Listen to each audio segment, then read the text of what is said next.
اتمنى من الكابتن سيد عبد الحفيظ والكابتن وليد صلاح يعملوا اجتماع مع الخمس لعيبه دولت، بن رمضان وتريزيجيه وبن شرقي وزيزو، وحطوا عليهم الاخ امام عاشور، يعرفوهم تاريخ الاهلي ويوري لهم فيلم تسجيلي عن تاريخ الاهلي، اكبر نادي في افريقيا واسيا والشرق الاوسط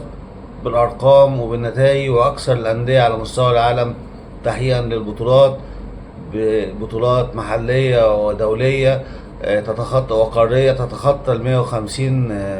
بطولة لا يضاهيه إلا ريال مدريد، عشان يعرفوا بس حجمهم ويعرفوا هم بيلعبوا مع مين. ما يجيش الأخ بن شرقي نيجي نطلعه يلوي بوزه، وما ينزلش الأخ زيزو والأخ تريزيجيه والأخ بن رمضان والأخ إمام عاشور يقول لك أنا صاحب الكورة وكل واحد يلعب بنفسه يلعبوا بنية. يعرفوا حجمهم وإن هو مكانهم مش محجوز ولا حاجة، وإنه ممكن يمشوا في أي وقت،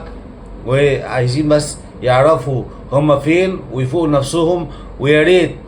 يمشوا لو جات لهم اي فرص او عرض احتراف، لان هم بقوا معانا على النادي الاهلي وافسدوا اوضه اللبس وافسدوا فريق الاهلي كلاعب جماعي، كفريق طول عمره جماعي، تاريخ قيمه وقامه. الاهلي 150 بطوله متنوعه، دوري 45 مره، كاس مصر 39 مره، كاس السوبر المصري 15 مره، دوري منطقه القاهره 15 مرة، كأس السلطان حسين 7 مرات، كأس الاتحاد المصري مرة، دوري الأبطال 12 مرة، دوري أبطال أفريقيا، أكبر نادي أقرب واحد ليه 5 بطولات، كأس السوبر،